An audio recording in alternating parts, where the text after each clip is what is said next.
Now we are going to hear about leisure and social wellness and where to find it from Kaitlin Lewis. Kaitlin has practiced recreational therapy in a variety of settings, including inpatient rehabilitation and acute care, mental health, and outpatient clinics. Kaitlin has experience with adaptive leisure skill training, as well as specific modalities such as aquatic therapy, hippotherapy, and adaptive fitness and leisure equipment. Leisure counseling and community engagement skill building are special interests of Kaitlin, and she practices this currently at Gillette Children's Specialty Clinic with pediatric and at Gillette's Phelan Adult Clinic for ages 16 and up. So Kaitlin, I will turn it over to you. Thank you for being here today. All right, thanks again for the introduction today. I'm hoping to talk about leisure and social wellness, where to find it. My intentions for today are to talk a little bit about why I'm here with this particular group with MDA Engage, just as a bit of background for why this makes sense from my perspective. And we'll dive deeper into the importance of leisure and the perspective of wellness. Certainly, different people have different perspectives of what wellness means. So we're going to further define that, and I would challenge you to think about what that means for you right now. And then we're going to look at the next steps, so where to achieve and how to achieve this. So to start with, in addition to the background that Nicole kind of lovely introduced me with, I wanted to give you a bit more information about recreational therapy. It's also called therapeutic recreation in some places, so you may hear TR or RT. But to further kind of define the lens that I view leisure from, I thought that this might be important. So just a bit of what that means. I'm going to take straight from our main definition from our credentialing body, in that recreational therapy is a treatment service designed to restore, remediate, and rehabilitate a person's level of functioning and independence in life activities to promote health and wellness, as well as reduce or eliminate the activity limitations and restrictions to participate in life situations caused by an illness or disabling condition. And as we're familiar, you know, when you see the red area, or I'm sorry, the yellow areas that I've highlighted in this definition, we find that this more pertains to acute injuries or rehabilitation where a new injury has been sustained and we're working to get back to baseline. In terms of how we're viewing leisure and the lifespan with a neuromuscular condition, we're looking at the next two, mostly the highlighted areas, the promotion of health and wellness and reducing or eliminating the activity limitations and restrictions that a neuromuscular condition may have on somebody. So what is wellness? I have many parents, as well as friends in my own personal life, that say, she's not well, she's going through these different things, or we just got this diagnosis, you know, I don't have a well child. And wellness is not merely the absence of disease or infirmity. And I really like to emphasize this, that you may have a chronic condition, a complex condition, a certain disease. You can still be well. You can have various levels of wellness in different areas. This definition looks at the state of complete physical, mental, and social well-being. What we're coming to find out is wellness is mostly on a spectrum. You may not ever be at a complete balance of physical, mental, and social well-being. However, what's important to take away from this is that one can be well while still having a chronic condition or disease. And then there's also a dynamic process of change and growth. As I was mentioning, this is a spectrum. So wellness is a spectrum. It will change throughout your life. It will change daily. It can change hourly. And it definitely changes during larger life transitions, which we'll talk about more in just a bit. So what is leisure? It seems like such a simple word to define, but in our profession, we really again dive deep into what leisure is, and I would like to further define that as a group here today, as I continue to use this word throughout our time together. So leisure is, in a nutshell, the use of free time. So that is time that is not used for anything else that's structured or scheduled, like work or school or self-care tasks like showering, eating, sleeping. So it's non-scheduled, non-ADLs or self-care. So mostly the time that you choose what you do for the most part. It contributes greatly to self-concept, self-esteem, your sense of purpose, your social participation. This can be positively impacted by leisure and the choices we make. It can also, by lack of choosing leisure that's healthy or enough of it, can contribute to these sort of things in a negative way, negative self-esteem, negative sense of purpose, and leave us kind of questioning ourselves or confused. And leisure affects that greatly. Leisure may provide sense of success when you feel good at something or accomplished, a sense of control, a sense of pleasure, which is usually why we do it again. We find our favorite activities and we do it again. It can make us feel challenged. If there's any competitors out there, either with sports or games or video gaming, and then also a creative outlet.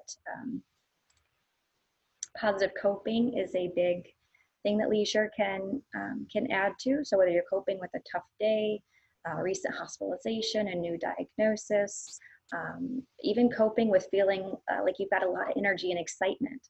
We cope with that by choosing a leisure activity that may kind of bring us down, calm us down, whether that's reading, cooking, talking with a friend. So coping in a lot of ways affects what leisure activity we choose. And then leisure choices. So often these change throughout life stages, and we will again dive a lot deeper into these life stages, but in general, I'm talking about life stages in large chunks. So when we graduate from high school and maybe go to college or take further coursework, or we change from schooling to a job, or even change from working to retirement. These are major life changes, and our leisure choices really depend on that. Changes the time that we have available. It can change the importance of what we choose to do. It changes who we see and interact with every day. So it's important to expect this change throughout life stages. It'll also change based on physical ability. And I stress this to a lot of families and patients that I work with, because in one sense, it's so normal for all of our physical abilities to change over life. So any one body, as we age, certain things become more difficult, more challenging, can become more painful. We're less likely to do it. With chronic or complex conditions, this can sometimes change more rapidly or to a higher extreme. So our leisure choices will definitely be affected by our physical abilities. And then interests change too. Also important just to recognize what we like to do when we were 6 years old is likely very different from what we choose to do as a 17-year-old or as a 30-year-old, and so forth. So awareness of this as we progress through our session today will be important. And then the awareness of healthy versus non-healthy time use is another emphasis. Most of the time when we talk about leisure and things that we choose to do for fun, it has a positive connotation. And for the most part, it is a positive thing. However, non-healthy time use does exist. And some of the examples off the top of my head that we experience are folks who may choose to use drugs recreationally. That's a leisure choice. That's what they're doing in their free time. Do we know that that's a healthy option or not? Yeah, we're aware of how some sort of leisure activities can be more self-destructing. Other things that come to mind is doing way too much of one thing. So for that screen time comes to mind a lot, whether video gaming, social media. If we're spending hours upon hours doing this and neglecting other parts of our life, like sleeping, showering, talking with other people, that can be an example of not healthy time use in terms of leisure. So there's a difference. I just wanted to point that out. And then my yeah, but why slide. I remember going through schooling or watching presentations and thinking, okay, yeah, but why does this matter? This is just a simple pie chart that I grabbed. We often make these in some of our leisure counseling sessions to really look at when someone's wanting to make a change or kind of analyzing their life and trying to discover if the change is best for them. We look at how they're spending their time. And so through a simple pie graph, we kind of look at, okay, how much time during the day are you sleeping or at school or performing self-cares or at power soccer practice, traveling for power soccer. So this is just an example, keep that in mind, but I wanted to draw your attention to the blue section, the very large blue section, which indicates on this one work, and then the purple section being sleep. This is very common to see these large 2 chunks. So this is kind of that obligatory time. So everyone's got to sleep large portion of time, hopefully, and then most of the time we go through certain stages of the chunk of time being school, and then sometimes college, sometimes work. For some of us, we don't have that large chunk of time after high school. We may take time off. We may not be quite ready or interested in college. We may not be able to attend college or go right into the work field. For people, teenagers, young adults with chronic conditions, this particular step after high school, to have this chunk of blue or obligatory structured time, is far lessened for many reasons, from logistics of moving out of parents' home or attending college with the supports that they would like. There just is more complication with this chunk of time. That being said, for both caregivers balancing their time in a pie chart that may look similar to this, if you're a parent or caregiver watching, it may be tough to balance those other pie slices in your life. For some of our teenagers or young adults who are looking at less school time or less work time or none at all, you may have a chunk of time that might be 30 to 50% leisure time or nothing scheduled. That's significant. In that I would be curious kind of to say, okay, what are you doing during this time? Have you found balance between taking care of yourself, your body, your environment at home? Are you looking for a job? Is that part of your goal? And then what are you doing for fun? Is it all leisure? Is that the best thing for you? So in our profession of recreational therapy, we do have assessments that we kind of look at, are you content with this or not?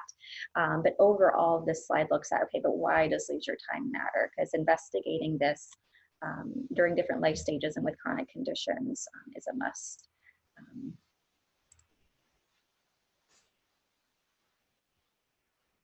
So the goal of leisure well-being, so kind of combining 2 of our intentions today, we want to promote independence with leisure time, and I want to emphasize leisure time, not just with leisure.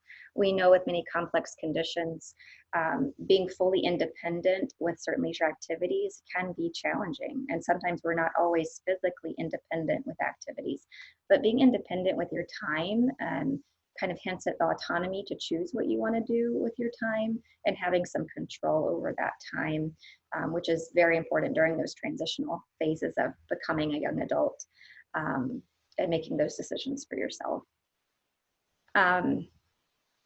Assisting transition to new activities or new lifestyle, broad knowledge of leisure opportunities or choices, that is difficult for everybody with every new life transition, to know what's available to me. What opportunities do I have for fun or to meet new people? Again, this is especially important when going through a new life transition, as your group of friends may change. You may not live with your family anymore if you've moved out. This definitely looks very different if you're looking for adaptive opportunities or accessible places to go. And we'll harp on that more in the next couple slides. We encourage continued lifelong wellness. So once you've achieved balance right now, that will look different in 2 years and 10 years. We want to make sure you have the tools to kind of reevaluate wellness over the course of your life. Advancing understanding of overall quality of life, how leisure affects it, and those are your choices that affect it. And then supporting routine activity. So in this slide, with each goal of the leisure wellbeing, it comes a goal. We recognize really daily in our life what makes our life difficult. It's the things that we vent about at home or to our friends. It's the things we may cry about or become very frustrated with. And maybe it makes us become a better advocate and add some strength to our perspective. But in the lower right-hand corner, you'll see some of those goalies depicting your leisure activities or accomplishing the well-being, being physical ability and physical abilities changing. Environmental factors such as available transportation, available spontaneous transportation, limited resources, which could be lack of community access to places you want to go. It could be financial resources because many things require either a ticket or a fee. That can be limiting. Unsure of options. And then there's mental health with every single person doing something new or different. I say every person like a strong assumption. It is a very strong assumption. There's usually a hint of either fear or anxiety or what if. And there's some ways we can battle that and push forward too with doing new things. Fun beyond the fun, why this is important. I'm going to continue, then we'll look at what to do about it. Physical benefits that we know about: pain reduction, increasing muscular strength and our flexibility, our balance. We're literally changing our bodies, our physical bodies, by doing some of these leisure activities. Our psychosocial benefits and how we feel, how we manage stress, how we cope with stressful situations or tough days. Loneliness and isolation are greatly affected by our leisure choices. Unfortunately, this is greatly affected by the current pandemic as well, in terms of much increased feelings of loneliness and isolation. We'll dive a bit more into that here in a minute. Cognitive benefits with doing leisure: increasing attention span, enhancing memory, executive functioning, increasing awareness, alertness, how quick we think, how quick we do things, and then emotional benefits. That's usually one of the top things we say. Why do you like to do what you do? And it's fun. We like to do it, but to kind of further define that, there's some emotional benefits here. These are not all inclusive. There's more to this. So where to accomplish this? We keep databases and lists and go through with our patients, our clients, very individualized programs and resources and information based on their interests and where they live and what they have available to them, what they need for their body or their mind at the time. That being said, there's hundreds there's hundreds of options of what to do. This is a mere showing of examples within our own community of the Twin Cities, of some examples, specifically of adaptive community programming. So adaptive further meaning, for the sake of this particular slide, organizations that have experience or training with certain types of disabilities or conditions. They may be physically accessible or offer actual adaptive classes or training. So there is such thing as doing mainstream programming and just teaching an instructor or facilitator what your needs are, or just making sure you can get into that door and under that desk or table. Sometimes those mainstream programmings work wonderfully. Again, this is just an example of our community adaptive programs.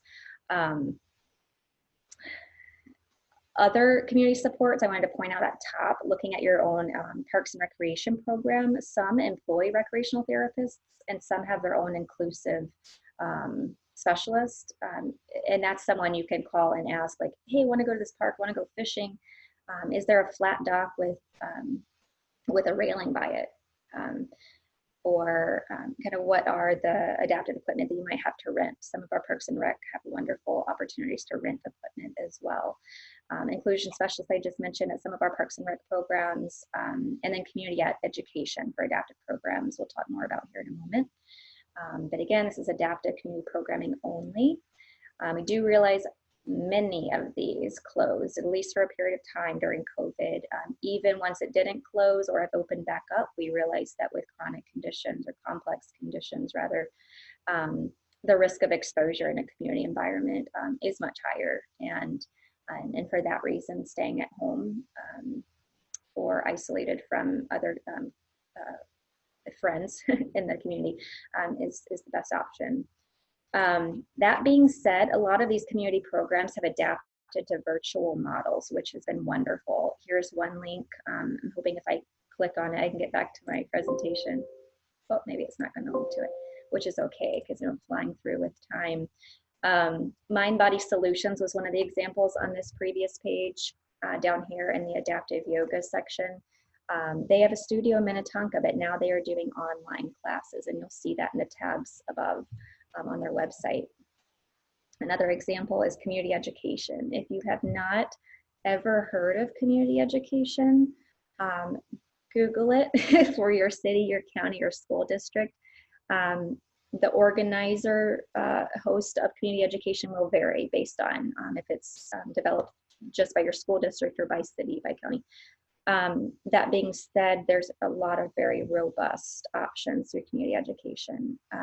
We were thrilled to see by, about July or August, that a lot of the Twin Cities community education offerings for classes or events or discussion groups or art classes, sewing classes were virtual. And so Minneapolis, as an example, I don't think, yeah, my links still aren't connecting in this live portion. But there's over 300 online classes right now, just through young adult and adult interests. There's a section for kids as well. And almost 100, not almost 100, the vast majority are offered online unless otherwise mentioned in the brochure. Courage Kinney is another example. Courage Kinney may be familiar to you if you're in or around the Twin Cities, as they offer a lot of community adaptive sports, swimming, fitness, therapy. They have changed to virtual platforming. They're starting to open back up some in-person sports opportunities and fitness opportunities, but they still have a large host of virtual cycling, virtual adaptive fitness classes. All of those virtual ones are free still at the moment. So I highly encourage you to take a look at Courage Kinney. You'll look for the link or the tab that says classes and events. And that's been a wonderful opportunity. These are just 3 examples of community adaptive programming that have gone virtual. There are so many more, and often it just takes investigating. Some that were present March through May have had to end that, and others have just continued to grow in what they're able to offer virtually as the pandemic has stayed with us. So the era of COVID in the community, I already mentioned that some of our community providers have already gone virtual. These are other examples specifically of virtual leisure programming. Digital board gaming, digital tours through museums, through zoos, aquariums, European tourist destinations. There's been some really amazing digital tours online now. Learning for fun, so whether you want to learn about astronomy or a new language, there's so many virtual classes, and so many of these are free now, which is phenomenal. Virtual book clubs and book discussion groups, video socials. This became very popular very quickly just with using FaceTime and Facebook Messenger, things like that, where you can just connect face-to-face with friends and family. I highly suggest friend groups to schedule these, as you might see them otherwise, either at work or going to a coffee shop. Plan your social. Plan your video social.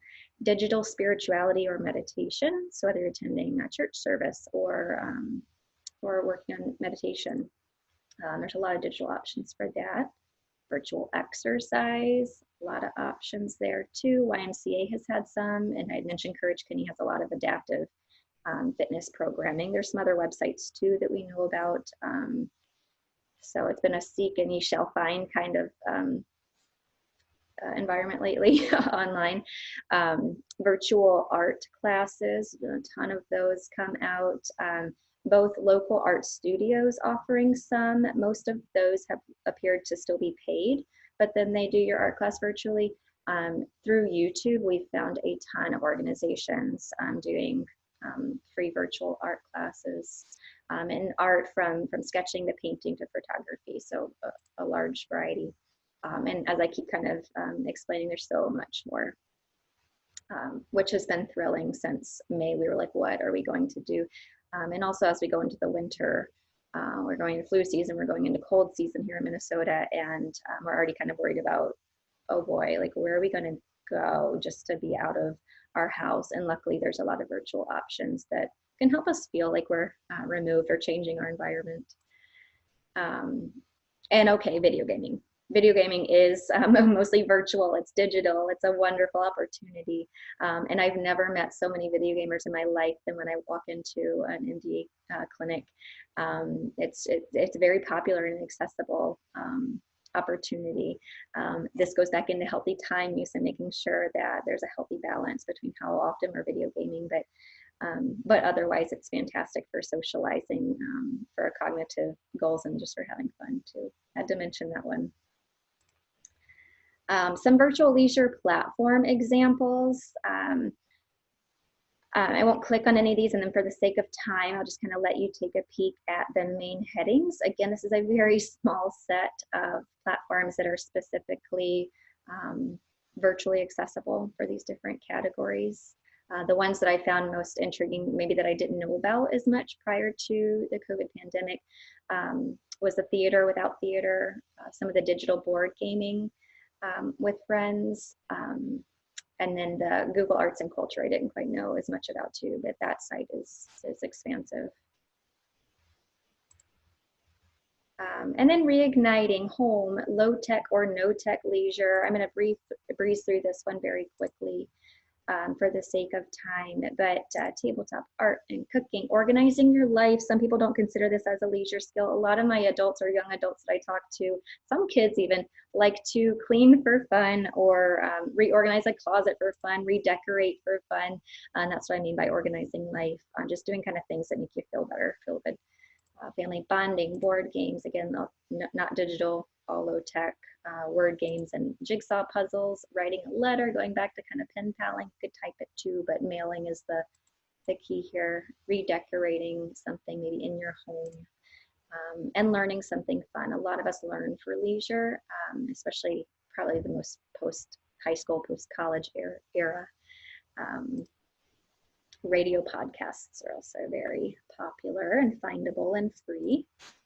Exercise with a twist. For some of us, therapy is like an obligatory task. We got to do it. We promised our physical therapist or occupational therapist.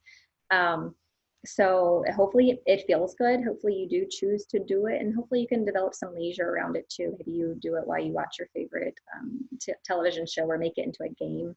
We specialize in making everything into something fun that you want to choose to do in recreational therapy. So we always say, if you need help, motivation for exercise or making it fun, give us a call. Read, listen to a book or magazine. And again, a lot of audiobooks available now online, many for free too. So where to start? Again, I'm going to breeze through these, but try to give enough information, again, for time's sake, but enough information so that you can feel like, okay, I know the importance. I know when I need to pick something new or do something new in my life. I know now kind of maybe where to access something virtually or in the community.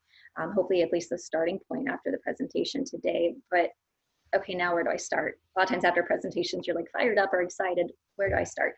We love mind maps around here. Some people prefer list making or just kind of brainstorming on paper. Writing it down can be very, very helpful to not forget that kind of where your mind is. You can separate into many different groups, such as like things I want to avoid, never do again, things I want to do. We tend to like to look at categories, environment of where you might do it, what you might do socially, spirituality, health related, hobby or art, and learning as some of the main categories. So you could start with this or just create your own and just think. So you're going to make kind of a spider web plan for each particular section on, okay, what's preventing me from doing this? What could I use to do this? Who could I do it with? Who could I invite? What do I need to prepare in advance? Do I need to sign up? So this is kind of your note taking, your brainstorming, your note taking page for what you want to do differently. Other options for where to start could just be in your schedule. So maybe you have a tight schedule and you need to find more balance with doing things for yourself, your own self-care. If you have a tight schedule, schedule it and be intentional. This also works for the reverse. If you've got hours of free time with no structure, schedule something. So here's just a very simple example of kind of what a weekly schedule might look like. Many people like not having a schedule if they don't have to, but schedules can be helpful just to keep that routine. Routine we found to be so important to give ourselves that sense of purpose. And so look at your schedule and find those free moments and be intentional with planning. Some other tips: using the weather, when your caregiver's available, your friends' schedules to help guide you. What am I going to do during that big chunk of time? So another idea for where to start. And then accountability. It feels so, again, kind of silly sometimes to say be accountable for your own leisure. And it seems like, well, gosh, if we're doing this for fun, why wouldn't we be accountable? We're talking about leisure that we are either changing or increasing opportunity for, or problem solving issues around leisure time. For the most part in this session. So holding yourself accountable to trying new things. If you're doing hours of gaming, what can we do differently to kind of balance that out? Can it be something different on the computer? Can it be getting out of the house once a day? So what is that accountability piece? Schedule it. If it's on your schedule, hopefully you'll pay attention to it or remember to do it. Sometimes paying for something makes us accountable because we're like, oh, we paid $15 for that course. I better show up or I'll waste my own money. So sometimes that's a really good way to hold yourself accountable if you do pay for something. Make the plan with someone else, so then the other person is expecting you to be with them or attend with them or show up online with them. Write down your new goal or activity somewhere that's visible every day. I don't know how many different times we've added whiteboards to our patients' rooms right by their doors so they remind themselves to do something for themselves every day or something different that they want to remind themselves to do. Schedule it as a phone reminder. Just don't snooze it. It's there for a reason. It was your goal at one point in time, so pay attention to that. And then the reflection and reevaluating. So maybe today during this presentation, you've reflected on your own time use. And if not, if you haven't felt the need to, maybe in the next week or come winter time, we're reflecting on, oh, how am I spending my time if I'm not seeing my family or if I'm not going to the gym like I used to last winter or something. Often the biggest times to do this, reflect and reevaluation, is when we do have a change in schedule, change in our caregiver or living partners, changing in obligatory times. So we mentioned this about new job, school started, school ended. Some people like to do it each season. Sometimes that happens naturally. Again, I keep harping on winter, but winter comes and we change a lot of how we do things, at least here in Minnesota we do. Each month, maybe you schedule it in the first of the month and say, what am I doing with my life this month? What do I want to do different? And again, kind of any life transition. So with that being said, we looked at kind of the why and the where and how to achieve it, how often, and I hope that this is helpful both as a caregiver for self-care and kind of helping out whomever you help out during the day, or as someone with a chronic or complex condition, kind of looks at their time use and their challenges and makes decisions that are very intentional, and then it'll add quality of life with leisure. Thank you. Thank you, Kaitlin. I thought this was fantastic. I know that there's a lot of things that we kind of wonder what we can do, where we can go get it, and we don't even know where to begin to look. I know me personally, I do that for myself and for my son. So just knowing that this example of where to go and where to find all these examples, your platform examples and your mind map. I love that mind map. I'm definitely going to use that one myself. We had a person type in and they were just so thankful and appreciative for having such an uplifting session, because they do feel that it is very important to do leisure activities and to expand on where to look for things to do. So thank you very much for all of those examples. So we definitely appreciate it. You're welcome. I know this is kind of a visual platform, but my email is here if you do need any of these kind of written down or follow-up questions. Feel free to reach out. All right. Thank you very much. Have a great rest of your weekend.